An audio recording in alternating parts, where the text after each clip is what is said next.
আপোনালোকে সুধিব ন? হয় ছাৰ, আমি সুধিম। ছাৰ, প্ৰথমটো প্ৰশ্ন হৈছে যে যোৱাকালি বৰপেটাৰ পৰা 5গৰাকী জেহাদী আটক কৰিছে। গতিকে অসমত এনে জেহাদী আৰু থাকিব পাৰে নেকি বা তেনেকুৱা অসম চৰকাৰ?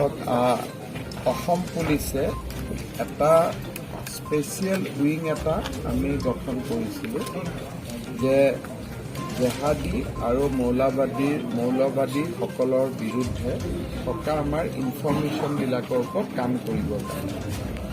আৰু খুব ডাঙৰ মডিউল এটা অসম পুলিচে ধৰিব পাৰিছে। আৰু আমাৰ এই দিশত আৰু বহুতখিনি কৰিবলগীয়া আছে। আমাৰ হাতত থকা ইনফৰমেশ্যন মতে আৰু কেইবাটাও মডিউল অসমত এক্টিভ হৈ আছে। আৰু আমাৰ বিভিন্ন ধৰণৰ খবৰ বা বিভিন্ন ধৰণৰ ইনফৰমেশ্যনৰ চ'ৰ্চবিলাক আমি ডেভেলপ কৰিছোঁ। আৰু অসম পুলিচে যিটো সাফল্য লাভ কৰিলে তাক মই এটা বৃহৎ সাফল্য বুলি কওঁ। আৰু এই তেওঁলোকৰ জেৰাত যিবিলাক তথ্য পোহৰলৈ আহিছে সিয়ে ভৱিষ্যত অসমৰ কাৰণে এক অমংগলৰ সংকেত কঢ়িয়াই আনিছে। গতিকে আমি বহুতখিনি কাম কৰিব লাগিব আৰু আমি কৰিম। ছাৰ, ইউক্ৰেইনৰ পৰা যিখিনি অসমৰ ছাত্ৰ ছাত্ৰী আছে কিমান আছে আৰু চব ফিগাৰটো আমাৰ হাতত প্ৰাৰম্ভিকভাৱে 222গৰাকী ছাত্ৰ ছাত্ৰীয়ে আমাক যোগাযোগ কৰিছে। আউট অফ 222 পৰৱৰ্তী সময়ত আমাৰ মাজত এনেকুৱা এটা সংখ্যা আহিলে যে এইটো 164, 222 নহয়। যি নহওক এতিয়ালৈকে আমি ক্ল'জ টু 100 আমি ৰিচিভ কৰিছোঁ দিল্লীত। কিছুমানে ধৰক আমাক আহি ৰিপৰ্ট কৰাও নাই। দিল্লীত নামিছে হয়তো, অসম ভৱনে ৰিচিভ কৰাৰ আগতে তেওঁলোকে নিজৰ দিল্লীত কাৰোবাৰ ঘৰ আছে, কাৰোবাৰ মুম্বাইতে ঘৰ আছে। কিন্তু আমাৰ আটাইতকৈ সমস্যা আছে যিখিনি ছাত্ৰ ছাত্ৰী সুমিত আছে তেওঁলোকক উলিয়াই অনাটোৱে আটাইতকৈ সমস্যা হৈ আছে। আৰু যোৱাকালি ৰাতিও কেইবাগৰাকীও ছাত্ৰ ছাত্ৰী আহিছে। ভাৰত চৰকাৰৰ লগত বিশেষকৈ বৈদেশিক পৰিক্ৰমা মন্ত্ৰী জয়শংকৰ ডাঙৰীয়াৰ লগত মই নিৰন্তৰ যোগাযোগত আছোঁ যে সুমিৰ পৰা থকা ছাত্ৰ ছাত্ৰীখিনি তেওঁলোকে কাৰ্বি কালচাৰটো প্ৰটেক্ট কৰাৰ কাৰণে এই কামটো কৰিছিল।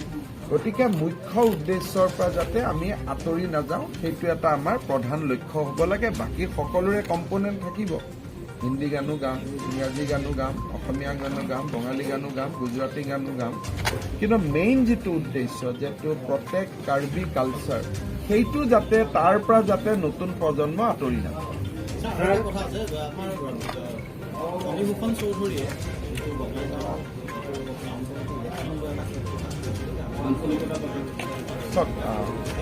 আঞ্চলিকতাবাদ বুলি কোনো আদৰ্শ এটা নাই। অন্য অসমক ভাল পোৱা এটা আদৰ্শ আছে আৰু অসমক ভাল পালে ভাৰতকো ভাল পাব লাগিব। গতিকে ৰিজনেলিজিম বুলি যদি কোনোবাই কয় তেতিয়াহ'লে সকলোৱে লগত এটা শব্দ কয় ৰিজনেলিজিম উইথ এ নেশ্যনেল আউটলুক। গতিকে অসম আৰু ভাৰত দুইটাকে আমি ভাল পাব শিকিব লাগিব আৰু তেতিয়াহে আমি বিশ্বৰ বৰসভাত নিজক চিনাকি দিব পাৰিম। গতিকে বাকী আৰু জাতীয়তাবাদ আঞ্চলিকতাবাদ মানে কি বুজায়, কি ডেফিনেশ্যন মই নাজানো। যেনেকৈ আমাৰ লুৰিণজ্যোতি গগৈ জাতীয়তাবাদী এটা দল খুলিটো আকৌ কংগ্ৰেছৰ লগতে হাত মিলালে, হয় নহয়? তেনেকৈ AGPও আজি বিজেপিৰ লগত হাত মিলালে। তাৰমানে জাতীয়তাবাদ ৰাষ্ট্ৰীয়তাবাদ এইবিলাক এটা শব্দ। আচল কথাটো হ'ল যে মই অসমক ভাল পাওঁ, মই ভাৰতক ভাল পাওঁ। গতিকে অসমক ভাল পাবৰ কাৰণে যদি ফণীভূষণ চৌধুৰী ডাঙৰীয়াই কিবা বিকল্প ৰাস্তা চিন্তা কৰে সেইটোতো মই বেয়া পাব নালাগে, মই ভালেই পাব লাগে। মুঠতে সকলোৰে অৱদানত অসমখন ধুনীয়া হ'ব। এপ্ৰিল মাহত ইলেকশ্যন ঘোষণা হ'ব। ডেটটোতো মই ক'ব নোৱাৰোঁ, কিন্তু এপ্ৰিলত ইলেকশ্যন ডিক্লেয়াৰ হ'ব। হয়তো 2 মে'টো হ'ব পাৰে ইলেকশ্যন, 7 মে'বোৰ হ'ব পাৰে, 10 মে'টো হ'ব পাৰে, 28 এপ্ৰিলতো হ'ব পাৰে। ডেটটো ইলেকশ্যন কমিশ্যনে ডিক্লেয়াৰ কৰে। স্যাৰ, কাৰ্বি আংলঙত এতিয়া শান্তি হৈছে, কিন্তু ৰাজ্যৰ মানে আনস্কিল সকলৰ সংস্থাপন বা এমপ্লয়মেণ্ট জেনেৰেশ্যন কিবা স্কিম আছেনে ছাৰ? কাৰ্বি আলঙক আটাইতকৈ ডাঙৰ এমপ্লয়মেণ্ট হ'ব থ্ৰু টুৰিজিম। আমি বছৰত প্ৰায় 600 ক্ৰ'ৰ্ছ কাৰ্বি আলং কাউন্সিলে পায় বিভিন্ন স্কিমত। মই CM ডাঙৰীয়াকো কৈ আছো যে ভাল টুৰিজিম মাষ্টাৰ প্লেন এটা বনাব লাগে, কাৰণ টুৰিজিম হ'লে ইয়াত হোম ষ্টেৰ বহুত সুবিধা আছে, টুৰিজিমৰ বহুত সুবিধা আছে। গতিকে আৰু হস্পিটেলিটি ইণ্ডাষ্ট্ৰীৰ ওপৰত স্কিল বেছ আমি হস্পিটেলিটিৰ ওপৰত ইনষ্টিটিউট কৰিব পাৰোঁ, যাতে ল'ৰা ছোৱালী শিকিব পাৰে।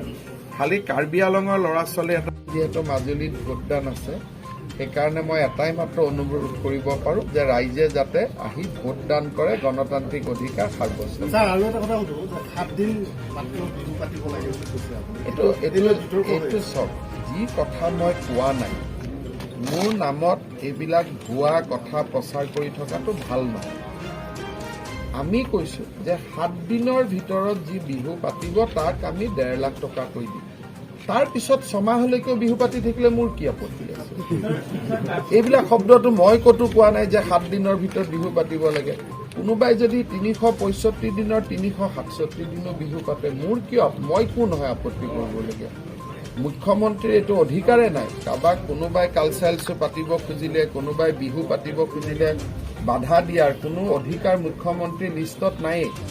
খালি মুখ্যমন্ত্ৰীয়ে এইটোৱে কৈছে যে প্ৰথম 7 দিনত 1900 বিহু অসমত হয়, সেই 1900 বিহুক আমি 1.5 লাখ টকাকৈ সাহায্য দিম। 8 দিনৰ দিনাও পাতক, 9 দিনৰ দিনাও পাতক। আৰু অসমখন ফূৰ্তিত থাকিলেতো আমি ভালেই পাওঁ, সদায় হৈ থাকিলেও ভাল পাওঁ। খালি মানুহৰ পৰা চান্দা নোতোলাকৈ পাতিব পাৰিলে ভাল। কাৰ্বি আংলঙৰ যি বিদ্ৰোহী সংগঠন আছে 6টা, এই 6টা বিদ্ৰোহী সংগঠনক কিবা ৰাজনৈতিকভাৱে সংস্থাপিত কৰাৰ কথা বিদ্ৰোহী সংগঠনকতো ৰাজনৈতিকভাৱে কোনেও সংস্থাপিত নকৰে, তেনেকুৱাতো কোনো টাৰ্ম নাই। আলোচনাৰ নেজলে এইটো তেনেকে এটা হ'ল যে পলিটিকেলি সংস্থাপন লাগিলে সেইটো পলিটিকেল পাৰ্টিয়ে সিদ্ধান্ত ল'ব লাগিব। গতিকে বিজেপি, কংগ্ৰেছ, বিভিন্ন পলিটিকেল পাৰ্টি আছে, যোনে য'ত ভাল পায় তাত যোগদান কৰিব, তাৰ পৰা সিদ্ধান্ত হ'ব। কিন্তু সেইটো মুখ্যমন্ত্ৰী হিচাপে তাত মোৰ ক'বলগীয়া একো নাছিল। নাই, যুৱ মহোৎসৱত খুব এটা ভাইব্ৰেণ্ট অনুষ্ঠান। আৰু অসমত আজি তাৰালাংচু যুৱ মহোৎসৱ প্ৰায় 50 বছৰত ভৰি দিব উপক্ৰম হৈছে আৰু বহুতবিলাক ইনফ্ৰাষ্ট্ৰাকচাৰ ডেভেলপ হৈছে।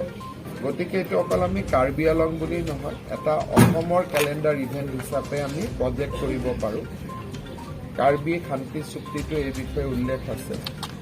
মই এইবাৰ চাই গ'লোঁ, আগত মই অহা নাছিলোঁ। গতিকে অহাবাৰ ইয়াক আমি আৰু ডেভেলপ কৰিম। আৰু খালি মোৰ এটাই অনুৰোধ থাকিব যে যাতে এই যুৱ মহোৎসৱটো আমাৰ লোকনৃত্য আৰু কাৰ্বি সংস্কৃতিৰ লগত জড়িত হৈ থাকে। বহুত বেছি পশ্চিমীয়া হৈ গ'লে তেতিয়া এসময়ত ইয়াৰ আনুষংগিক নিগেটিভ কম্পনেণ্টবিলাকো আহি যাব। গতিকে যিহেতু যিসকলে অনুষ্ঠানটো আয়োজন কৰিছিলে, আপনিৰ পৰা থকা ছাত্ৰ ছাত্ৰীখিনিক উলিয়াই অনা দৰে।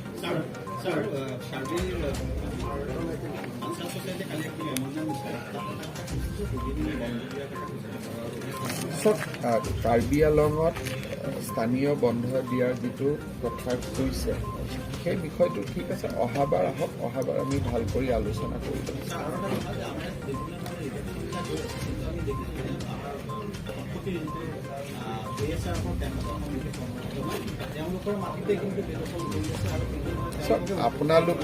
আপোনালোকে দেখিছে যে লাহৰীজানত আমি কিমান ডাঙৰ এটা উৎসৱ চলালো।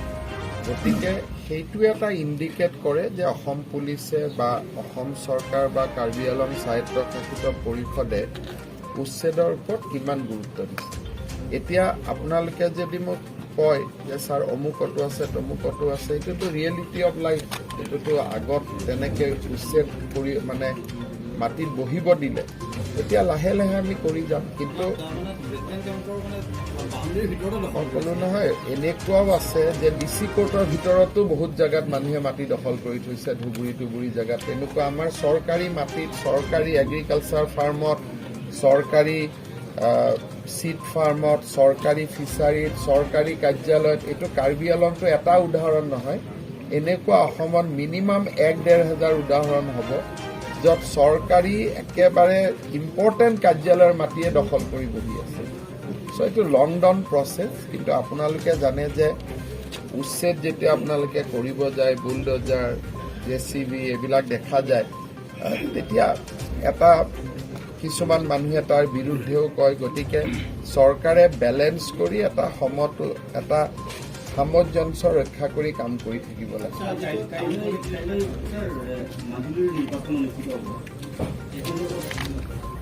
চব এতিয়া 48 ঘণ্টাৰ সময় পাৰ হৈ গ'ল। গতিকে এতিয়া মই এটাই আবেদন কৰিব পাৰোঁ যে মানুহে আহি ভোট দিব লাগে।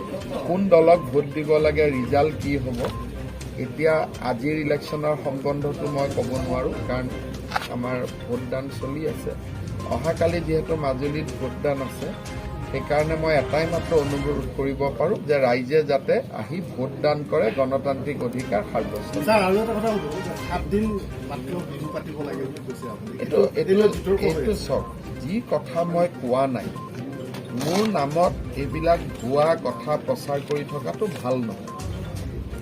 আমি কৈছোঁ যে 7 দিনৰ ভিতৰত যি বিহু পাতিব তাক আমি 1.5 লাখ টকা কৰি দিম।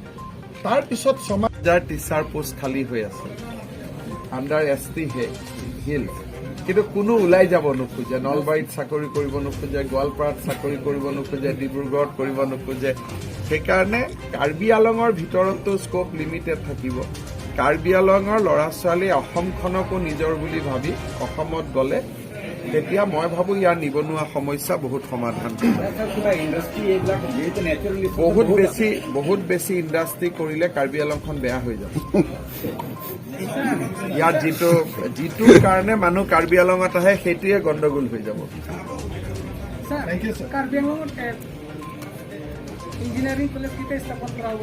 কৰি দিম। এতিয়া এইবাৰ বাজেটত ষ্টেট ইউনিভাৰ্চিটিৰ কাৰণে মই এডুকেশ্যন ডিপাৰ্টমেণ্টক ৰিকুৱেষ্ট কৰিছোঁ।